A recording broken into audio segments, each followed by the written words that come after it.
பள்ளிகளில் பாதுகாப்பு நடவடிக்கைகளை வலுப்படுத்துவீர், கல்வி அமைச்சு உத்தரவு.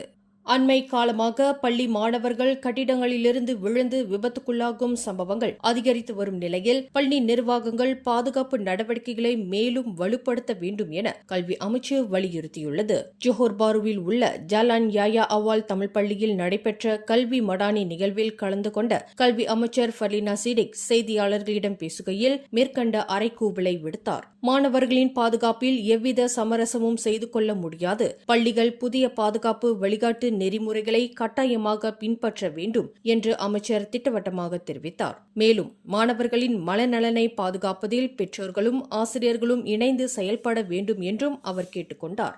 அண்மையில் ஈப்போவில் படிவம் 1 மாணவன் ஒருவன் பள்ளி கட்டிடத்திலிருந்து விழுந்து ஆபத்தான நிலையில் மருத்துவமனையில் சிகிச்சை பெற்று வருவது, கடந்த வெள்ளிக்கிழமை சிரம்பான் செண்டாயானில் படிவம் 4 மாணவி ஒருவர் விழுந்து உயிரிழந்தது ஆகிய சம்பவங்களை மேற்கோள் காட்டி அமைச்சர் ஃபர்லினா சிடிக் மேற்கண்ட அறைகூவலை விடுத்தார். இதுபோன்ற விரும்பத்தகாத சம்பவங்கள் நிகழாமல் இருக்கவும் தடுக்கவும் மாணவர்களுக்கு பாதுகாப்பு விழிப்புணர்வை தினமும் நினைவூட்ட வேண்டும் என்று பள்ளி நிர்வாகங்களுக்கு அமைச்சர் அறிவுறுத்தியுள்ளார். இந்த கல்வி மடானி நிகழ்வில் கல்வி அமைச்சருடன் மனிதவள அமைச்சர் டத்தோஸ்ரீ ராமணன் ராமகிருஷ்ணனும் கலந்து கொண்டார். மேலும் செய்திகளை தெரிந்து கொள்ள கீழே இருக்கும் பெல் பட்டனை அழுத்துங்கள்.